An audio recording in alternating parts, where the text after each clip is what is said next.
when it comes to adversity, it's about disruption.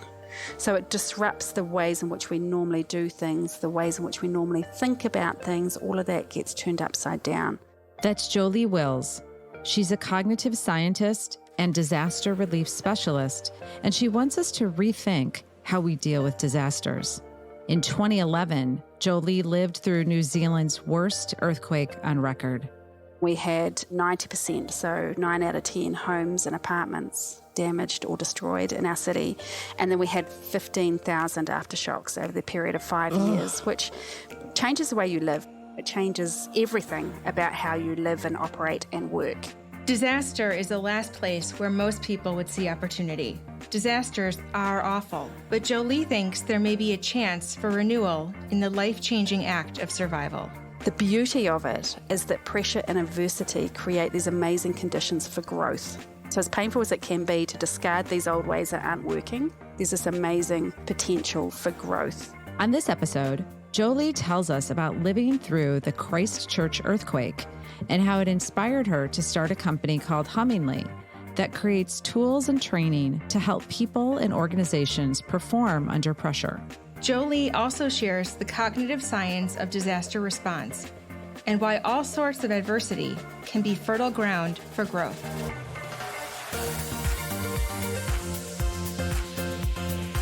Welcome to The Breakout, a show about smashing through life's little boxes and forging your own path. I'm Dr. Carrie Ulrich. And I'm Kelly Gunther. Carrie and I are people and change experts and best friends. We've spent more than 25 years helping organizations navigate change and get the best out of their people.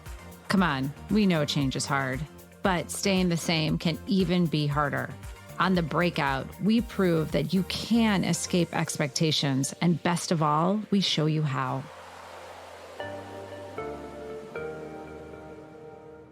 Well, welcome, Jolie. I'm so happy that you're here. I'm so happy. Thank you for joining us on The Breakout. Before you even speak, I'm going to warn our listeners, you have what was rated the #1 accent in the world from New Zealand by, I think it was Lonely Planet, rated all the accents, did their little survey. You have the most lovely. So, oh, no pressure, no pressure. Thank you. Thanks for having me. And you know, the most pleasant accent versus something that someone can understand may be two different things. You are correct. It wasn't about comprehension. It was about what sounds the loveliest on people's ears. So that is right. Okay. Well, let's just jump in. We know you're in New Zealand. What is Hummingly, the company that you started, and what do you do? So we came from disaster. That's our background. So I'm now based in Denver, Colorado. But yes, you know, we have worked in disasters all over the globe. But one of the biggest challenges that we always have working in a disaster environment is how to sustain people and performance under pressure. And so in today's world, you know, organizations don't need to be facing a disaster to be experiencing pressure. And so what we've done is we've really packaged up some of the answers to all of that into workshops in a box, into these team activity subscriptions and these tools which are card packs. One thing I've learned to say with my accent is packs, not decks. So so card packs. I will try to remember that as we go through. It's a very different podcast. It's a very different podcast if you say card decks. Yeah, so card packs, I will try to remember that. But basically, it's all about setting leaders and teams up to do really well under pressure. And that's just going to be really, really vital to be successful in the world that we now operate in. Yeah, and there's, like you mentioned, it doesn't have to be a big capital like D disaster. There's still these small things that happen. So in the breakout, we talk about breaking out of expectations and breaking out of boxes. And so how do you help? You help them kind of break out of what when it comes to disaster? I just love that question. I think, you know, and it's not even about disaster, it's just about pressure. You know, there's plenty of pressure in the environment that we're working in all organizations right now. And when the pressure's on, or when maybe people are facing adversity, that's when we find that things get exposed. right? Some of the things that we're complacent about, or we drift through, or we just rely on. It might be the ways that we operate. It might be the stories we tell ourselves. It might be just the assumptions we have about the world. And so the way that we've always approached things, often these things don't work when we're really under pressure. And when we're forced to abandon things and do things differently, that's what we're really helping people break out of the box with. Our old ways of thinking, our old ways of viewing the world and ourselves. And the beauty of it is that pressure and adversity create these amazing conditions for growth. So as painful as it can be to discard these old ways that aren't working, there's this amazing potential for growth. And when it comes down to organisations, we're also trying to get organisations to break out of the old ways of supporting well-being and resilience and performance that we know just don't work. We talk a lot about shedding expectations, and this is not easy work. Change isn't so easy. And those pressure situations really bring out what my professor used to say, your true cultural programming. Yes. And so what's kind of in you. Yeah. And you got to really examine it, or else it can just overwhelm you. Yeah. And we're often not even aware of what those things are, Right. Yeah. Until you're under the pressure of, coal under pressure becomes a Yes. diamond or something like Exactly. that. Yeah. It's cheesy, Yeah. but it's kind of true. It is. Yeah, and I wouldn't think that's an easy, comfortable process, right? No. But it's worth it in the end. Yeah. I was listening to someone talk about the change from a caterpillar to a butterfly. And they're like, that cocoon is not an easy place. It's not like they're just sitting there. It's a kind of a violent thing that goes on in that transformation. So we know it from nature. We know it from making diamonds. We know it as people. This is tough stuff. So what were you doing then before all this? I'm a cognitive scientist, so I've really long been interested in the connection between stress and pressure and performance. And I come from a background working in the mental health sector, the disability sector, the older person sector. And then Christchurch is my home city in New Zealand, and we had this devastating series of earthquakes. And just to give you a bit of a sense, we had our central business district, our downtown was cordoned off for more than 2 years for demolition, devoid of people under military guard. Wow. And then we had, 90%, so 9 out of 10 homes and apartments damaged or destroyed in our city. And then we had 15,000 aftershocks over the period of 5 years, which changes the way you live. They are life-threatening. One claimed the lives of 185 people. So if you're a parent, you can no longer let your kid just run one aisle over in the supermarket and grab a bottle of milk. It changes everything about how you live and operate and work. We've experienced a lot of that, disruption, having to innovate routines, all of those things we've experienced with COVID and everything that we've seen the last few years. So that's the background, is that suddenly we found ourselves in a disaster situation. My co-founder, Elizabeth, had worked in disasters all over the globe prior to this, and we were leading a team of people who had this really vital role to play in rebuilding the city, and supporting its population through the process. And for us, as a cognitive scientist, I knew that they were going to be under pressure for not just days or weeks or even months, but for years. And we needed to find a way to sustain them and their performance. But all the things that we threw at this team the approaches weren't working when the pressure was on.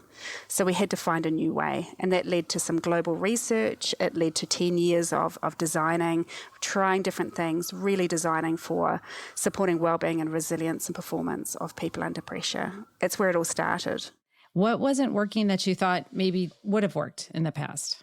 So things like messaging around self-care. Don't get me wrong, it is vitally important. But on the flip side, it's just one piece of the puzzle. And I often tell a story to help illustrate this as part of our research. I interviewed someone who'd been through wildfires in Australia in a role where she was working for local government. And I said to her, how do you explain to people the challenges of still being in this pressured, disrupted environment, a year or two in? And she said, well, it's like being asked to carry this increasing load of bricks. She said, I had bricks before this big disruption occurred. My role's not all that easy. There's never enough resources for the demand of the things that we need to do. It's a political environment. There's also, challenging customers or, clientele, being some challenging community members and dynamics in a community. She said, but on top of that, I've got aging parents, I've got, kids and logistics, I've got financial concerns. So I kind of had a full plate. And she said, and then all this disruption occurred, and suddenly every brick that I had became much, much heavier, and much more complicated, and there were a whole lot of other bricks added. And a lot of people can relate to this over the last few years, where you look around and everybody's kind of loaded up, and there's no easy way of distributing those bricks. But the key for her was when her manager came to her and said, "And I can see you're carrying a lot. I can see it. It's really important that you look after yourself. Please practice self-care. Do your best to look after yourself," which is a really important message. But in the next breath, the manager says, "But I need 5 more things done urgently by the end of the week," right? So I think that messaging around self-care, while it's really important, it's not all about the person, the individual, but how as an organisation do we manage some of that and support people. And the self-care piece, honestly, we can message till we're blue in the face, but people are like, I know that I need to look after myself. And right now it just feels like something else to be guilty about. So helping people bridge that gap between knowing it and actually being able to put it in place when the pressure's on has been something that we've really specialised in the last few years. How did you help then those who were in the Christchurch disaster for so long? What were some of the messages and how did you help them through it? Part of it first was equipping leaders. We've got an amazing awareness of the importance of supporting the wellbeing, resilience and performance of people under pressure. Leaders get that. But then there's the step around just that question of, I get that this is important, but how do I do this? So helping leaders understand the organisational component. So we talk about triple responsibility, yes, to the self-care and the individual piece, and we can help, but also there's a piece around the team level and there's a piece around the organisational level. So, equipping them to support their people, but also sustain their leadership. And then as a team, with these teams, thinking, actually, when the pressure's on, when we're all very tired, we're often not at our best selves. And that's when we see these team dynamics play out that just add to stress rather than serve as a support for each other. So equipping teams to understand what each of us look like under pressure and what is helpful and how we can be good supports to each other when we're tired and fractious. And then at the individual level, helping find strategies that people can put in place that are doable even when the pressure's on. When they're under stress and in these situations, how does it challenge their own kind of assumptions, the stories they're telling themselves? What happens in my head when I'm under these stressful situations? There's a bit of a pattern that we see play out for people, especially when they're going through something really big and prolonged. So we can think about COVID, we can think about disaster, or we can think just about adversity of any kind that someone might be facing. And what we tend to see, especially when it's a collective thing, like we've seen with COVID, is this initial upsurge of energy and support. With everybody really focusing. We have this common challenge. It is hard. We might not have had a whole lot in common, but suddenly we have this thing in common that becomes part of our conversation. It's a challenge that we are suddenly in together. And so we tend to pull together and have a whole lot of energy and effort and support come together at this point. But what we tend to see is that when it comes to adversity, it's about disruption. So it disrupts the ways in which we normally do things, the ways in which we normally think about things. All of that gets turned upside down. So if you think about COVID, the way in which we parented, the way in which we lived, the way in which we worked and connected, all of that kind of got turned upside down. And those routines, they normally save us this brain space and energy. And when you're having to innovate on all of those fronts, and you're managing your own emotions, it's always longer and harder than we think. So it becomes this big energy depletion exercise. And so you hit this point where you're having to innovate constantly, you're really tired, and suddenly the things that served you before, or maybe were there hidden but didn't really get in your way, really surface. So you get people asking, well, is this the job that I want to be in now? Is this the people that I want to be living with now? Is this where I want to be located and how I want to live? So suddenly you get these big existential questions emerge. It's like you're holding a mirror up to some of the assumptions and the ways that you think and operate that you've never had to do before. And so you're suddenly examining them. And then out the other end, the amazing potential for growth.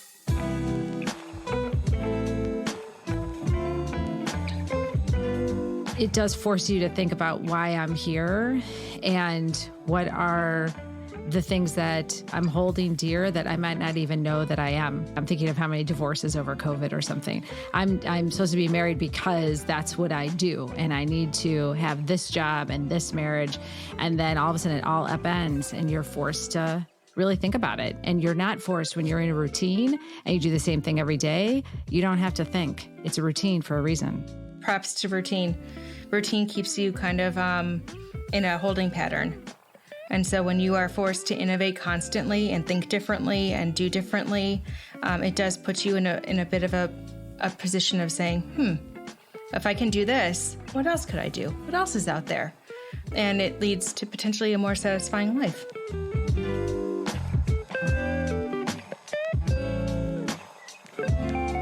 We often don't talk about post-traumatic growth, and that's that more than half of people will experience growth in some form. It often comes from examining and readjusting some of those assumptions and ways of operating that just weren't helpful. The whole point of our podcast and what Kelly and I are writing our book about is that breaking through, right? Yeah. And it's better on the other side. And so we call it's better on the other side, Jolie, but you have a very official scientific post-traumatic growth. Yes. So please talk to us about that. I think the really important thing to highlight is that it can feel like a long way off or impossible when you're in a really tough spot. If you're in that tough spot and you're exhausted and you're tired and you're finding it hard to hold onto that optimism, then know that it doesn't mean that you're off track.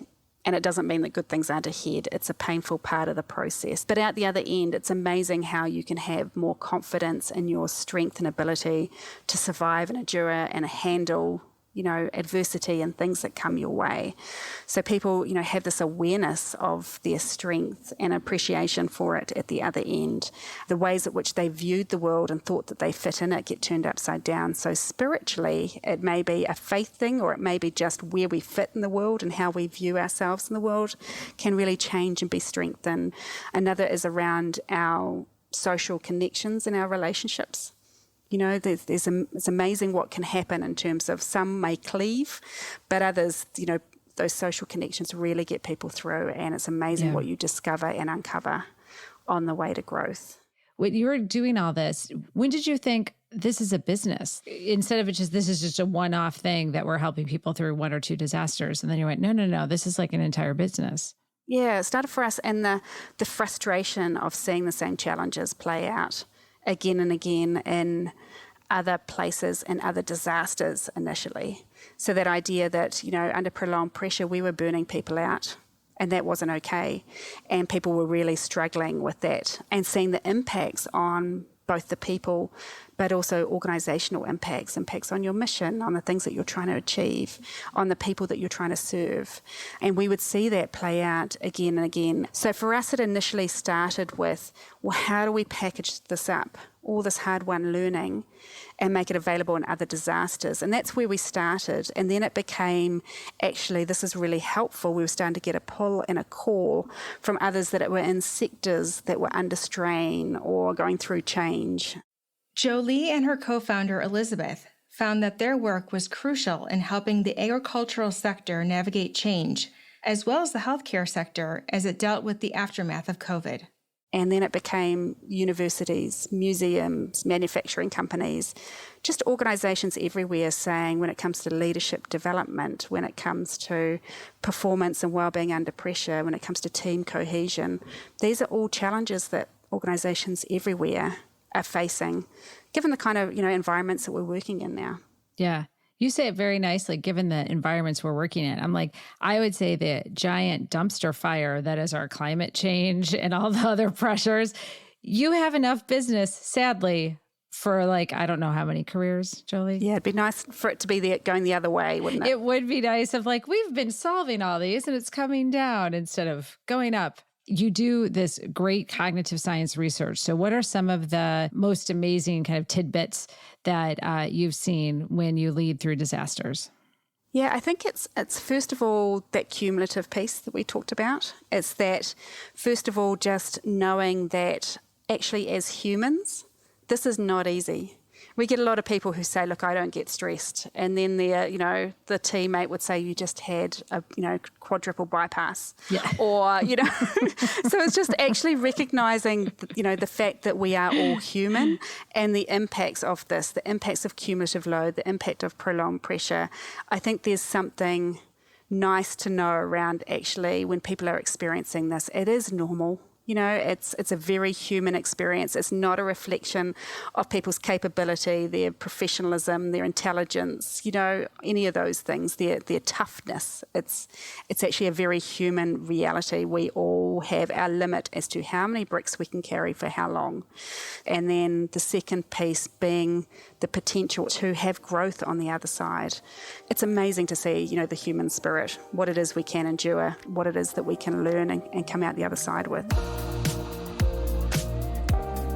The Breakout comes to you from Abrachi Group.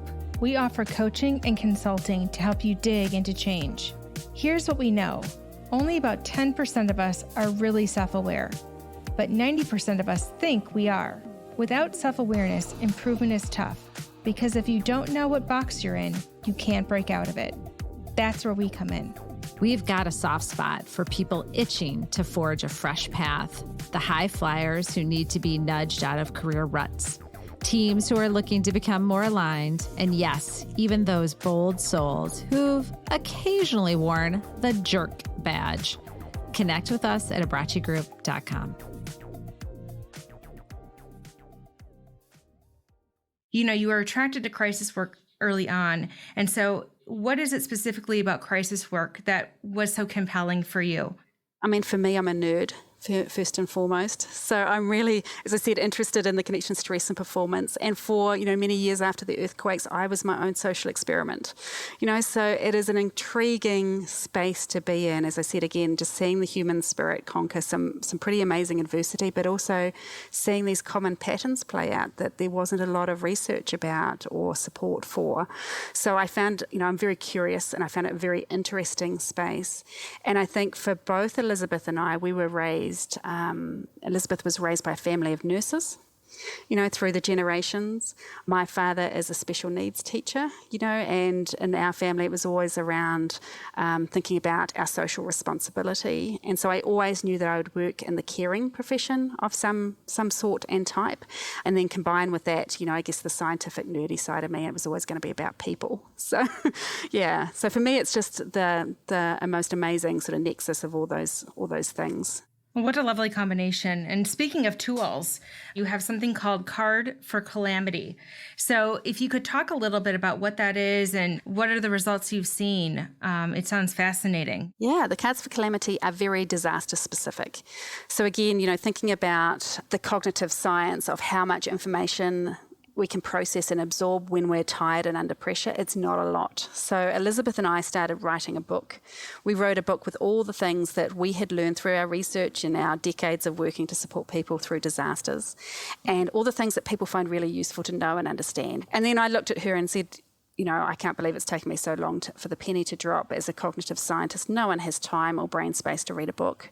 And so in this kind of environment, so we pulled that book apart, and disassembled it into Cards for Calamity. So again, bite-sized pieces of knowledge and information that people need to really guide themselves through the process of recovery after disaster. So it's giving people access to recovery experts and the insights from other communities who've been through something like they are experiencing. And so in Australia, you might remember when it felt like the whole country was on fire. So we partnered then with Australian Red Cross and distributed Cards for Calamity into every community affected by disaster to help empower them with the knowledge that they need to lead their own recovery. But probably the most useful card pack, I'm going to remember to say pack, or tool, or tool for your listeners just beyond disaster might be the Doing Well. So the Doing Well is a set of methods that help prevent burnout and support wellbeing and performance under pressure. So it really sets our people up to minimise some of the harm that we would see and maximise the chance for people to do well and grow, as a result, and also help bridge that gap between knowing that we need to look after ourselves and actually finding a method that is helpful and useful when the pressure's on. I think it's so beautiful that you're really meeting people where they need to be met, because you're right. In a lot of cases, the desire to read a book is there, but is it really feasible? What does a card look like for someone who doesn't necessarily know? So the cards for calamity have some insights from people who've been through something similar. So it might be, as a parent, like, here's the fear I had for my children through all of this. But now that I've come out the other end, I realise that they actually are more empathetic. They are more equipped to deal with life's bumps in the road. And actually, if I had known that all I need to do was to be there, yes, be concerned, support and love them, get help for them if I think they need it. But actually, at the other end, they are likely to have some gifts from this that would have helped as a parent to know that, So there's ones around dealing with the financial challenges of it, but also the life admin, those bricks that people are carrying. And the doing well, each of the themes speak to a specific challenge that we would see playing out.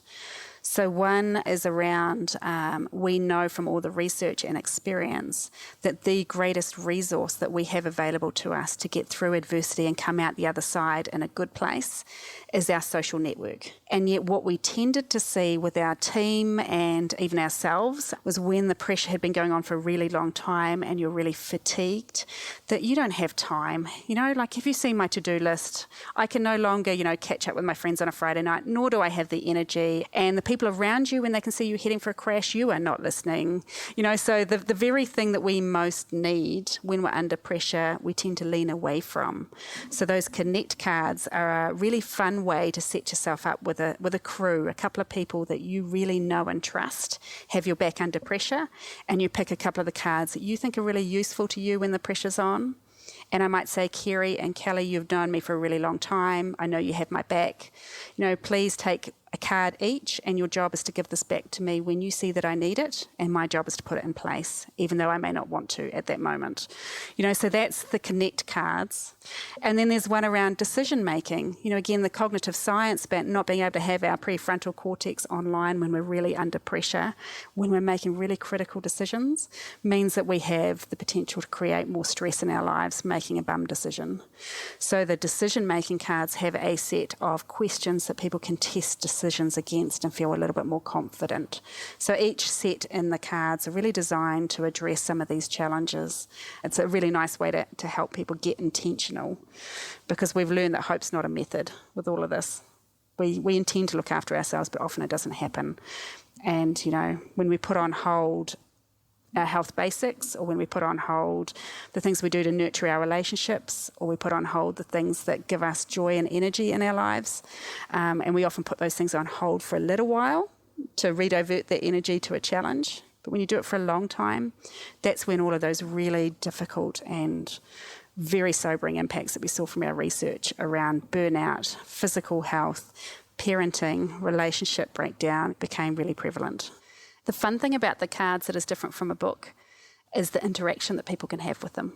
Yes. Right? And you see them dotted around, in the corner of someone's laptop screen, or in the back of their lanyard, or in the car in the windscreen. So people have them dotted around, but they also use them in a way. So it becomes a part of a common language and an approach that can be used to have conversations around well-being. It's been fun to see some of these consequences or ways of using that we'd not anticipated when moving from a book to a set of cards, as actually there's some beautiful things happen with cards and interaction between people. And it's something that is very tangible. I can do it without really requiring a lot of effort on my part. I love that. And part of our design challenge was to make sure it didn't feel like more work, right? Another brick that's based on some really important science and research, but it's fun. It's just got to be. We don't need more heaviness. I think that we're so in sync with her message. Disaster could mean an environmental disaster. It could be your home life disaster. It could be a divorce. I mean, all those things that we talk about here on the breakout is what she's talking about as well. And just that, how do you get through it with the social networks and the just being graceful and giving yourself space, and then coming out, post-traumatic growth. I mean, that's all the stuff that we talk about, Kelly, and how exciting it is to when you come out of it, you're like, oh, thank goodness. And you're so so much better off. I like the terminology for one thing. And I just like, she's normalizing the language and she has a reassuring nature about her. There's a kindness about her that you can just feel. And there's no judgment. You know, she's creating tools and resources that are just in time, that give you the time and space to create an action that's meaningful for you the way that you want it. She's very upfront about, look, it's going to be painful. It's not going to be easy. That normalizing, I think, is so helpful. It's what we're also trying to do as well, Kelly, just in our adorable, unscientific way. Yes. Our cute, swearing type of way, but which we didn't swear at all this episode. So I'm a little fucking disappointed about that, but okay.